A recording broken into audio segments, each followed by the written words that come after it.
और जय जय राधे दोस्त, मैं अर्चना पांडे टेल्स, मेरा यूट्यूब चैनल और फेसबुक आप लोग देखते ही हैं। तो मुझे पूछा जाता है कि मैम आप सिंदूर क्यों नहीं लगाते हो और चूड़ी वगैरह क्यों नहीं पहनते हो, गले में क्यों कुछ नहीं पहनते हो।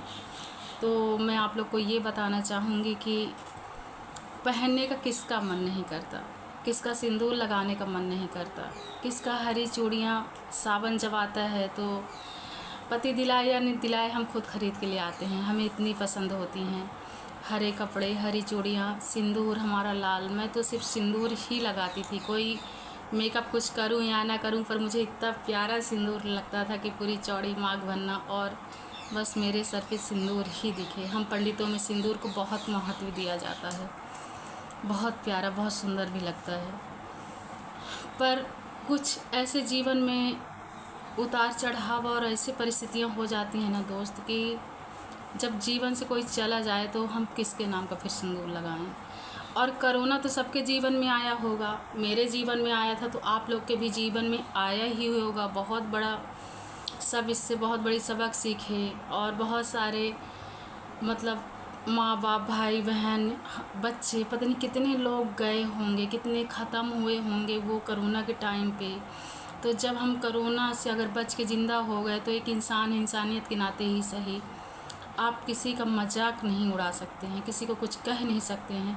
अगर आज हम यहाँ बैठे हैं तो हमारा कोई शौक़ नहीं है कि हम आप लोग के सामने प्रदर्शित हों या हीरो हीरोइन जैसे डांस करके आप लोग को दिखाएं, या हमारा कोई शौक़ है।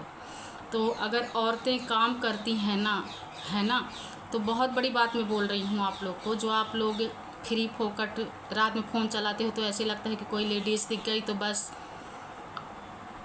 इंसानियत के नाम से ही आप लोग थोड़ी इज्जत रिस्पेक्ट कर लिया करो। ये सोचा करो कि किसी की माँ बहन होगी, पत्नी होगी, बेटी होगी, है ना। सबका घर परिवार होता है, कोई अकेले नहीं रहता है, सबका बहुत बड़ा परिवार होता है।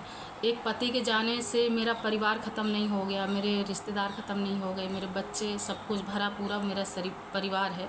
बस कोरोना में एक ऐसी घटना हुई कि कभी जीवन में आदमी सोच ही नहीं सकता कि आज इंसान है, कल उसका एक्सीडेंट हो जाए, और उस हादसे में अगर किसी को कुछ हो जाता है। बहुत गंदा दुर्घटना हुआ था मेरे साथ, और मेरी पूरी दुनिया मान लीजिए कि पाँव तले, कहते हैं पूरी ज़मीन ही नहीं है, ऐसा हो जाता है जीवन में कभी कभी। और मेरे बस साथ नहीं, पता नहीं कितनी मेरी बहन होंगी, कितनी मेरी सहेली होंगी। हम लोग के जीवन में पति नहीं है तो भी दुख, पति है भी तो भी दुख, किसी के साथ चक्कर उसका चल गया, क्योंकि पति लोग कभी जीवन में उनका एक से तो कहीं संतुष्टि है ही नहीं। मेरी पूरी बहनें जानती हैं, बेबी आ गई, बच्चे हो गए, घर परिवार सब कुछ है, बहुत अच्छा जीवन सबका चल रहा है। पत्नी अपने बच्चों में ही रोंधी भी रोंधी रहती हैं कि उनकी दुनिया छोटी सी वही है। हमारा पति, बच्चा, हमारा घर परिवार, अपना मायका तो छूट गया, घर परिवार तो हमारा सब कुछ छूट गया, लेकिन हम एक पति के सहारे, एक मंगलसूत्र के सहारे, एक छोटा सा सिंदूर 10 रुपये का फ्री में आ गई, बिल्कुल आपके घर की सब कुछ बन गई। मतलब उनको सब कुछ करना है, A to Z काम। उसके बाद भी बोला जाएगा कि तुम पूरा दिन भर करती क्या हो। सबके, मेरे साथ भी यही होता था। तो आसान नहीं होती ज़िंदगी, बहुत कठिन होती, बहुत कठिन होती है। यहाँ तक पहुँचना, आप लोग के सामने बैठना, बातें करना, बोलना, बहुत बड़ी बात होती है। मेरे पति के जाने के बाद मैं तो 6 महीने तक डिप्रेशन में थी, किसी से बात नहीं कर पाती थी, एक कमरे में बंद होती थी। कोई मुझसे मिलने भी आता था तो मुझे ऐसे डर लगने लगा था कि ये आता क्यों है मुझसे मिलने, या आती क्यों है मेरी सगी सहेली, मेरे रिश्तेदार, दोस्त, भाई बहन। कहीं ना कहीं मेरे घर वाले ही, मेरे ससुराल वाले ही मुझे इतना प्रताड़ित करे थे, इतना परेशान करे थे कि मैं बता नहीं सकती किसी को। तो जो अंदर का उतार चढ़ाव जीवन का, आदमी जब आप लोग के सामने, कैमरे के सामने हंसते हैं ना, तो उनको ये मत सोचा करिए कि वो जीवन में बहुत खुश होंगे, मौज मस्ती के लिए आए हैं। नहीं, जब हम पागल जैसे हंसते हैं ना, तो उसके अंदर का दर्द आप लोग समझ नहीं सकते कि वो कितना बड़ा उसके अंदर समुंदर भरा होगा, कि उतार चढ़ाव, लहर। हम 25 साल 20 साल की जब ज़िंदगी, शादी ब्याह के रिश्ते निभा चुकते हैं, और हमारा कोई, जिसको हम कभी सोचे नहीं होते कि इसको कुछ कल हो जाएगा, अचानक से वो हो गया, आपकी पूरी ज़िंदगी, आपकी पूरी दुनिया हिल जाती है मेरे दोस्त।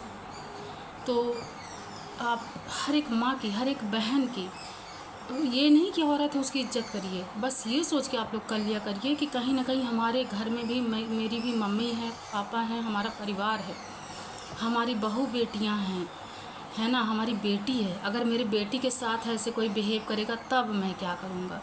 हर चीज़ अपने में ही सोच के देखा करिए ना, कि आपकी जब बहन से कोई ऐसे सवाल करेगा, सिंदूर क्यों नहीं लगा रही हो, चूड़ी क्यों नहीं लगा रही हो, फिर मेरे मुंह से अनलिमिटेड पता नहीं क्या क्या निकलता है। और मुझे बिल्कुल पसंद नहीं है कि अगर मैं जवाब नहीं दे रही हूँ, अपना काम कर रही हूँ, कुछ भी है, हम बैले जैसे बैठे नहीं रहते आप लोग के जैसे फ्री फोकट। तो बिल्कुल कॉल और ये मैसेज दुनियादारी करना बिल्कुल बंद करें, क्योंकि कोई रोड में नहीं बैठा है, सब अपने अपने घर में हैं। और किसी अपने दिमाग से ज़्यादा ये ना सोचा करिए कि हम बहुत बुद्धिमान होशियार हैं। उतनी बुद्धिमान होशियार पूरी दुनिया हो गई है, आप ही बस नहीं हैं, ठीक है ना। तो कुछ भी किसी को बोलने से पहले ना 100 बार सोचा करिए कि कोई उसकी दिक्कत होगी, परेशानी होगी, तुम होते कौन हो सब चीज़ पूछने वाले। कि मेरा कोई रिश्तेदार है क्या, कि मेरा पापा जी है, भैया है, पता नहीं क्या है, तो मत सोचा करो कि ये पूछना बहुत ज़रूरी है कि मैम आप सिंदूर नहीं लगाते, कि चूड़ी बिंदी। अरे होगी मेरी कोई मजबूरी तो हाथ जोड़ के निवेदन है आप लोग से कि हम अपनी अपनी ज़िंदगी में हाथ पैर पटकते हैं, खूब मेहनत मजदूरी करते हैं, हर तरह स्किल है, अपना सीख के अपना काम करके आदमी अगर आगे बढ़ता है ना तो उनको बढ़ने दो ना। क्या प्रॉब्लम है आप लोग की, क्या दिक्कत है, जाने दीजिए ना। अपने घर का अपना काम देखो, अपनी बीवी बच्चों को संभालो, अपने परिवार संभालो, अपने मम्मी का थोड़ा पैर वैर दबा दिया करो। अगर थोड़ा सा माँ बाप को इंसान भगवान मानते हो तो, कि भगवान शंकर जी तुम्हारे यहाँ तथास्तु कहने नहीं आते, वो माँ बाप के रूप में ही भगवान होते हैं। तो अपने माँ बाप को भरपूर प्यार करिए, सेवा करिए। और फालतू चीज़ों में जितना ध्यान भटकता है ना, तो मैं कहती हूँ थोड़ा सा भगवान का पूजा पाठ और हर चीज़ में दिमाग दौड़ाना चाहिए, क्योंकि हर लोग यही सोचता है और कोई किसी के लिए बैला बैठा नहीं है, टाइम नहीं है। मुझे तो ऐसे लगता है कि जो फालतू लोग इधर उधर करते हैं, हाँ मेरी मजबूरी है कि ये मतलब मजबूरी भी नहीं है, ये जो है कि फेसबुक में आप शेयर करिए, रील फ़ोटो भेजिए, ये वो करिए, ये जो चल रहा है। तो ये थोड़ा सा मैं कुछ लोगों को जोड़ ली हूँ जो फ्रेंड रिक्वेस्ट भेजते हैं, पता नहीं क्या क्या होता है, तो उनसे मतलब कि ऐसे लोग हैं। अब मुझे नहीं पता कि कौन लोग कहाँ कैसे मोबाइल में बैठे रहते हैं, कुछ अच्छे होते, कुछ बहुत गंदे होते, कुछ भेड़िया निकल जाते हैं, जानवर। इससे ज़्यादा गाली मेरे मुंह पे नहीं है, अच्छा नहीं लगता समाज में। इसलिए आप लोग थोड़ा देख लिया करिए कि एक लेडीज़ से कैसे बात करना है। और बिल्कुल हाथ जोड़ के निवेदन है आप लोग से कि मुझे कोई कॉल ऑल ना करिए। मैं नंबर इसलिए जीवन में कभी भी किसी को नहीं देती, मुझे बिल्कुल पसंद नहीं है। और मेरी अपनी ज़िंदगी है, अपने विचार हैं, अपने सोच हैं। मैं अपने लिए सिर्फ सिंगल पीस में सिर्फ अपने बच्चों के लिए, अपने लिए, अपने परिवार के लिए जीती हूँ, ना कि मैं दुनिया के लिए दिखाने के लिए तमाशा। मेरा खुद का काम है, मुझे अच्छा लगता है, मुझे करना है बस। और ये सिंदूर बिंदी चूड़ी ये वो तो तुम मेरे बाप नहीं हो, पिताजी नहीं हो, हमें नहीं। हम जानते हैं पंडितों में क्या क्या होता, क्या क्या नहीं होता। तुम्हारे बताने से कुछ नहीं, कि तुम बताओगे तब मुझे अच्छा लगेगा, बुरा लगेगा। ठीक है दोस्तों, बस इतना ही मुझे कहना है।